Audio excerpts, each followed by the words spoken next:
और अब वो स्वर्णिम पल है जिसका हम सभी को इंतज़ार है। माननीय मुख्यमंत्री जी अनूठी सौगातें हम सभी को भेंट करेंगे एक सिंगल क्लिक के माध्यम से। हम आग्रह करना चाहेंगे माननीय मुख्यमंत्री जी से कि वे रिमोट का बटन दबाकर सिंगल क्लिक के माध्यम से 12 उद्योगों का भूमि पूजन एवं 99 इकाइयों का लोकार्पण करने की कृपा करें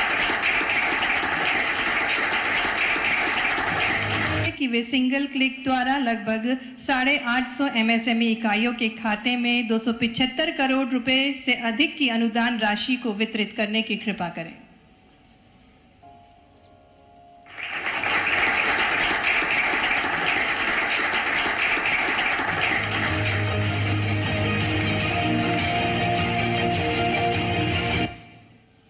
बहुत बहुत धन्यवाद माननीय मुख्यमंत्री जी। इसी क्रम में चेक वितरण भी किया जाएगा। मंच पर आमंत्रित करते हैं श्रीमती संजना अग्रवाल को, जिन्हें भारतीय स्टेट बैंक द्वारा 30 लाख रुपए का ऋण दिया जा रहा है गारमेंट्स सॉक्स मैन्युफैक्चरिंग के उद्योग की स्थापना हेतु। तालियों के साथ स्वागत है श्रीमती संजना अग्रवाल का मंच पर। माननीय मुख्यमंत्री जी के शुभ कर कमलों द्वारा आपको 30 लाख रुपए का ऋण भारतीय स्टेट बैंक की ओर से प्रतीकात्मक चेक के रूप में दिया जा रहा है। इसी क्रम में आमंत्रित करेंगे मंच पर दीप्ति तोमर को, जिन्हें यूनियन बैंक ऑफ इंडिया द्वारा 24 लाख रुपए का चेक दिया जा रहा है प्लास्टिक प्रोडक्ट मैन्युफैक्चरिंग के उद्यम को स्थापित करने हेतु। इसी क्रम में निवेदिता दुबे को मंच पर आमंत्रित करेंगे। निवेदिता दुबे, जिन्हें भारतीय स्टेट बैंक से 10 लाख रुपए का ऋण मेकअप स्टूडियो स्थापित करने के लिए दिया जा रहा है। बहुत सारी शुभकामनाएं हैं निवेदिता जी को। और अब वो स्वर्णिम पल जब हम बाबा महाकाल के परम भक्त, जिनकी नगरी पे हमारे यशस्वी मुख्यमंत्री जी का जन्म हुआ है, जहाँ कृष्ण भगवान की शिक्षा स्थली है और पुराणों से वेदों से जिन्होंने ज्ञान लेकर मध्य प्रदेश को सुशासित किया है, ऐसे हमारे विकासशील मुख्यमंत्री जी से निवेदन है तालियों के साथ कि वे हम सभी का मार्गदर्शन करें अपने ओजस्वी वचनों के साथ। सावन का महीना है, जय महाकाल बोलने का आनंद अलग आएगा। जय श्री महाकाल। और लक्ष्मी मैया के बिना हमारी ये बैठक अधूरी हो जाती। आप सब हमारी अपनी तीनों माता हमारी संस्कृति की विशेषता है। बुद्धि की देवी माँ सरस्वती, पूंजी की देवी माँ लक्ष्मी और शक्ति सामर्थ्य की देवी जगदम्बा। दुनिया के कई देश आगे बढ़ना सब चाहते हैं, आगे उनकी अपनी भावना है, लेकिन उनकी कुछ कठिनाइयाँ भी हैं। उनकी कठिनाइयाँ सबसे बड़ी यही है, बोलने के लिए, बताने के लिए हमारे सामने विषय रखेंगे, हम महिला पुरुष में कोई अंतर नहीं करते, बराबरी पे लाना चाहते हैं। और अगर अंदर जाके देखो तो इतना गैप है, हमसे ज़्यादा दकियानुसी है, हमसे ज़्यादा छोटे मन के हैं। बताते क्या है क्या है, चालाकी से बात करते हैं। इसलिए मुझे इस बात में कभी कभी झांसी की रानी का जो युद्ध ध्यान में आता है, रानी अवंतीबाई का जो युद्ध आता है, जो खूब लड़ी मर्दानी वो तो झांसी वाली रानी। तो झांसी वाली रानी ने जो लड़ाई लड़ी, वो लड़ाई हम सबके लिए देश की स्वतंत्रता के साथ तो है ही, लेकिन अगर उद्यमियों के बीच में बोलना चाहूँगा तो ये अंग्रेज देश पे कब्जा करने, व्यापार करने आए थे। तो अब व्यापार करते करते हमारे सारे उद्यमियों का गला घोट करके उनने कब्जा कर लिया देश के ऊपर। तो आप बताइए सच्चे अर्थों में वो लड़ाई काय की थी? उद्यमशीलता की थी ना, कि हमारे हाथ काट करके अंगूठे के हमारी ढाका की मलमल को छीनने का काम जिनने किया, उनसे लड़ने वाली महारानी झांसी है कि नहीं? हमको ये आनंद है, इसकी बधाई होना चाहिए। आप सबको बधाई देना चाहते। सच्चे अर्थों में स्वतंत्रता के साथ उद्यमशीलता की लड़ाई थी। वो एक ऐसा संघर्ष था। और उनका नहीं, अभी हस्तकरघा की बहनें हमारे बीच में आई, चंदेरी की माहेश्वरी साड़ी महेश्वर से, अब आप बताइए 300वें जयंती वर्ष चल रहा है अहिल्याबाई का, और एक शासिका अपने छोटे से राज्य में शासन कितना छोटा सा कर रहा है। मैं ये सब आपके लिए इसलिए बता रहा हूं कि हम अगर उद्यमिताओं के बीच में बैठे हैं, हमारी अपनी सेल्फ डिपेंड बहनें जो अपना स्वयं का व्यापार व्यवसाय करते हुए घर परिवार को चलाते हुए समाज में अगर प्रतिष्ठा हासिल कर रही है, तो उनके सामने ये रिकॉर्ड तो होना ही चाहिए, उनके ये इतिहास तो होना ही चाहिए। हमारी अपनी अहिल्या माता का 300वां जन्मोत्सव चल रहा है, और उनने अपने जीवन काल में बहुत छोटे से औरंगाबाद के एक छोटे से गांव से आने वाली अहिल्या माता, कठिनाई के दौर में उनसे ज्यादा कठिनाई कौन महसूस करेगा।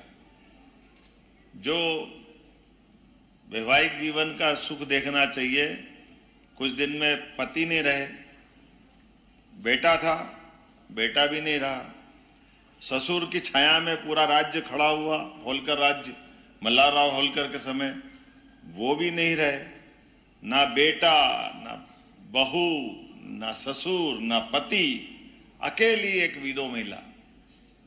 और उस विधवा महिला ने अपने शासन काल के अंदर जो कीर्तिमान स्थापित किए, वो भूतों न भविष्यति, इतने बड़े बड़े कीर्तिमान। ऐसी मुगल सत्ता जिसने अपने सारे सनातन धर्म के मंदिर ध्वस्त कर दिए, जिससे लड़ने का कोई भी बड़ा शासक हिम्मत नहीं कर रहा है, सब तलवार ढाल करके हाथ जोड़ के खड़े हैं। ऐसे में वो अपनी शासिका महिला 5 जिलों के छोटे से राज्य से अपने हिम्मत के भरोसे से अभी विश्वनाथ मंदिर में जिस भगवान की पूजा करते हैं, वो ज्योतिर्लिंग की स्थापना उनने अपने पैसों से उस सत्ता के सामने करके दिखाई। ये अपनी भारतीय पराक्रम और पुरुषार्थ का और उनकी उद्यमशीलता है।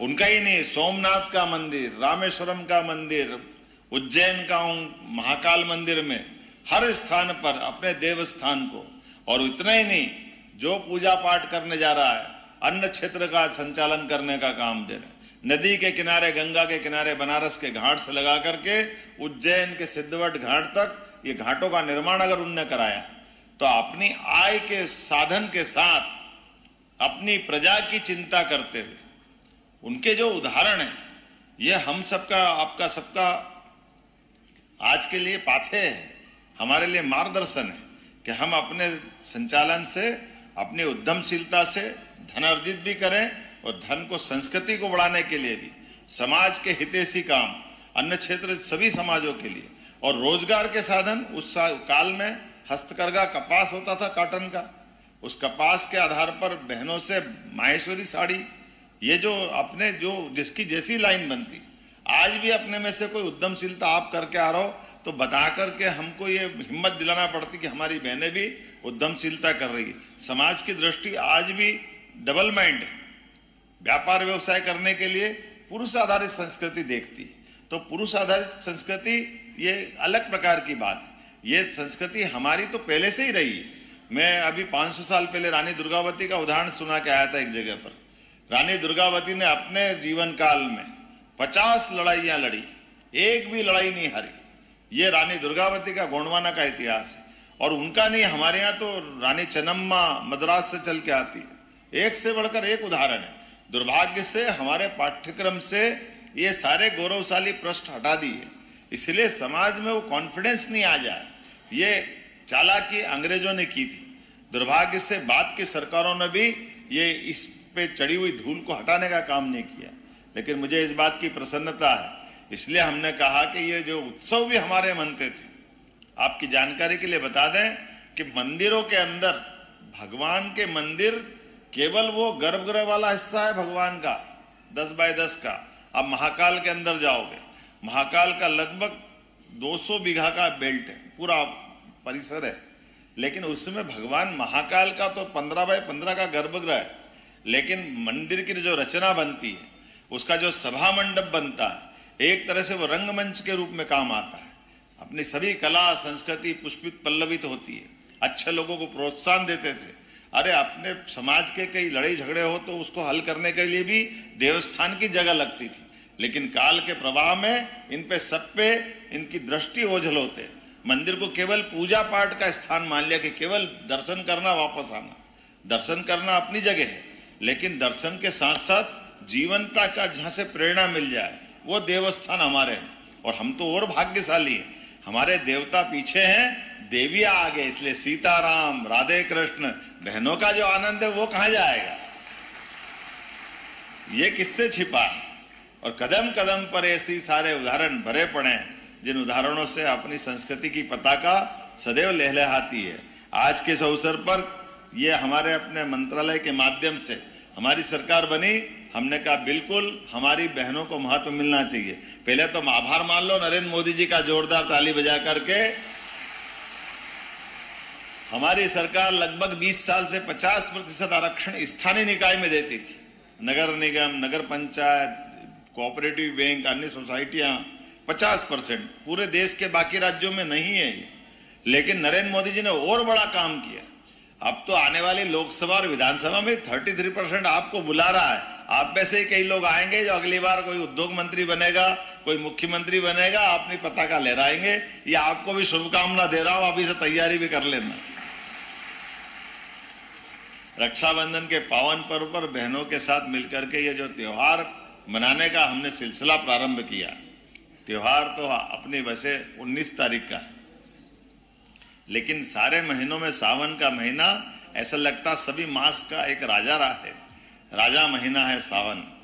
उमड़ती घुमड़ती घटाएं जब आती है और अपनी बादल से बरसने वाली बूंदे अपने भाई को प्रेम का स्नेह लगाती, लेपन लगाती है, वो जो आनंद आता है, आपके माध्यम से दोनों कुल तरते हैं, ससुराल पक्ष भी और मायका भी।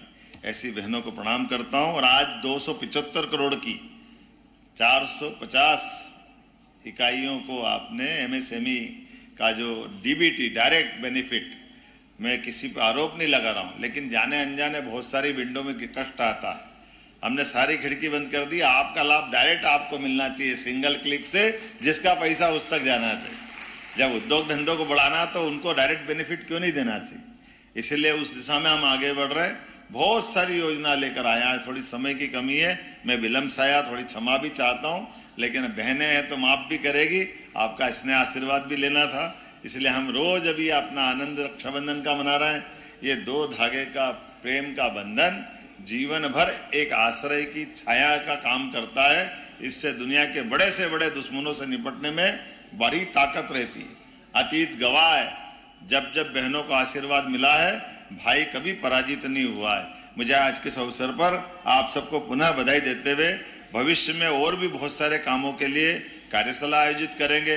अभी एक सुझाव माननीय मंत्री जी का आया हुआ, हम उस पर काम करेंगे कि एक बिल्डिंग बना करके उसकी अलग अलग प्रकार की फ्लोर में भी बहनों को काम का मौका मिल जाए। इस टाइप से योजना भी बना सकते हैं,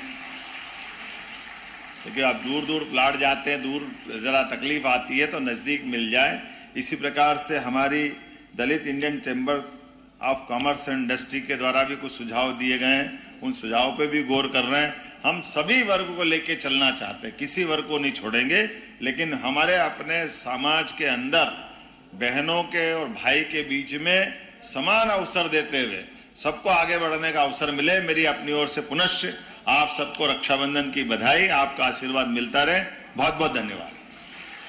बहुत बहुत धन्यवाद माननीय मुख्यमंत्री जी, आपकी अनूठी सौगातों के लिए और आपके मार्गदर्शन के लिए। और अब मैं आग्रह करूंगी सुश्री ओजस्वी टेम्बरे, प्रबंधक जिला व्यापार एवं उद्योग केंद्र बैतूल से, कि कृपया वे आभार प्रस्तुत करने की कृपा करें।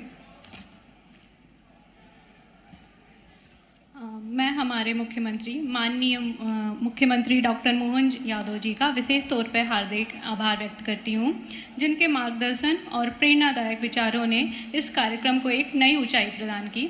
इसके साथ ही मैं हम माननीय मंत्री जी श्री चैतन्य कश्यप जी का भी हार्दिक धन्यवाद करती हूँ, जिनके नेतृत्व और समर्थन के बिना यह कार्यक्रम संभव नहीं था। मैं मंचासीन सम्माननीय अतिथिगण और सभी अतिथियों का हृदय से धन्यवाद और आभार व्यक्त करती हूँ। साथ ही मैं अपनी सभी महिला उद्यमियों का भी बहुत बहुत धन्यवाद करती हूँ, जिन्होंने इस कार्यक्रम में सहभागिता कर विभाग को गौरवान्वित किया। इसके साथ ही मैं आशा करती हूँ कि आप सभी ने इस कार्यक्रम का पूरा आनंद लिया होगा। एक बार फिर से आप सभी का धन्यवाद। Thank you so much. बहुत बहुत धन्यवाद माननीय मुख्यमंत्री जी का। और अब माननीय मुख्यमंत्री जी पारस्परिक संवाद करेंगे और जो महिला उद्योगपति हैं वो राउंड टेबल संवाद के लिए प्रस्थान करेंगी और बाकी सभी महिला उद्यमी भोजन के लिए आमंत्रित हैं। डोम एरिया में भोजन की व्यवस्था की गई है, आप सभी भोजन के लिए